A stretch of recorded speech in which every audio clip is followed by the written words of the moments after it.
What's up, guys? It's Arrow. Welcome back to the channel, and this is my final update for Twister. This build proved to be insanely powerful. It was a ton of fun and allowed me to farm hundreds and hundreds of divines while completing my full atlas and most of the other atlas trees. Now, normally this is where I would say with a league starter, we killed every boss in the game, but the truth is, it simply takes too long to get through every single quest line and kill every single boss. So I actually haven't killed every boss. We did the Bodok, we killed the Pinnacle Arbiter of Divinity, I think 5 or 6 times. We completed the Expedition quest line and the Jado quest line and Doriani. But I will say, if your build can kill Bodok as a Twister's build, you could probably kill anything in the game.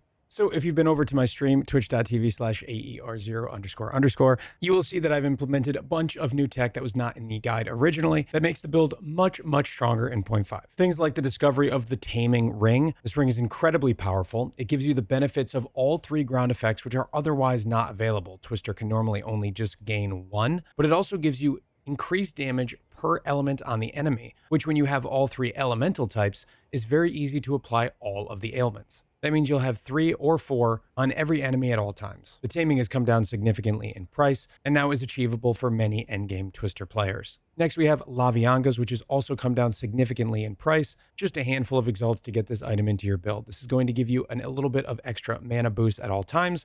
You no longer have to press your mana flask, and you get to use new points on the tree that give you attack speed during flask effect.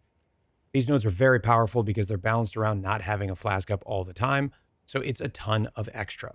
Now, here's a piece of tech that has gone up in price, unfortunately, but is still very, very strong, and that is the Raven Touched Shard. This item, which comes from Delirium, will allow you to anoint your helmet at the cost of 1 augment socket. Helmet augments are very powerful, but so can be nodes on the tree.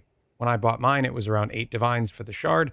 Unfortunately, the last I checked, there were around 60 divines, so this is a very, very endgame upgrade, but it's something to keep in mind for this build and other builds. You can now anoint your helmet.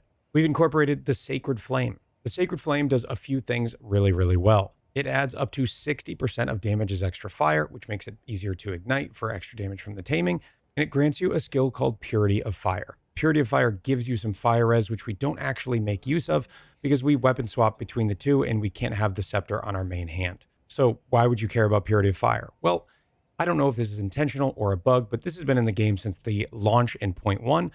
Purity of Ice, Fire, and Lightning do not seem to have any reservation, and that includes any supports that you include within them. So in my Purity of Fire, for free, I'm getting Vitality 2, Precision 2, Cannibalism 2, and Herbalism 2. This would normally cost a total of 120 Spirit, but because they're in the Purity of Fire sockets, they don't cost anything at all. We are using Olroth's Conviction. This says supported skills gain 100% of life and mana cost as extra runic ward cost, which we'll get to in a second.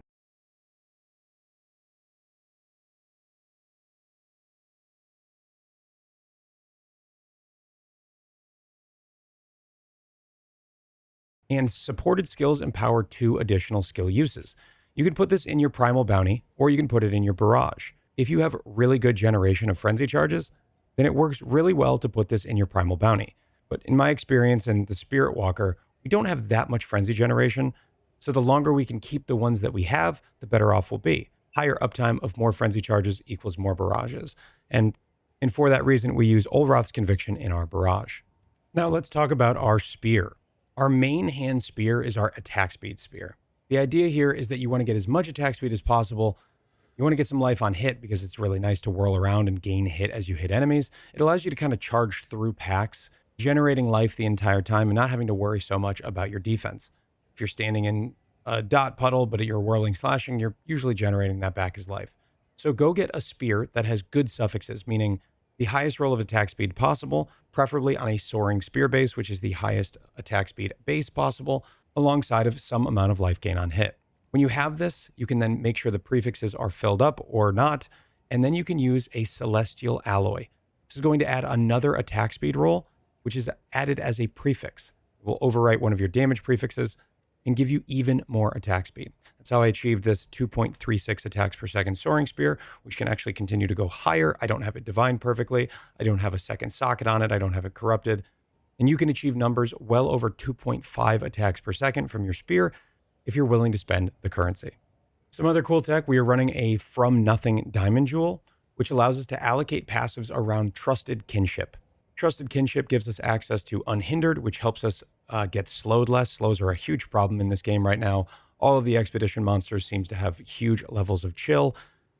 So getting some slow reduction is really powerful. We then allocate Deep Freeze, which gives us freeze buildup, as well as enemies frozen by you have -8 to cold. This works really well with the Sacred Flame. If cold is the lowest, all res will be treated as cold.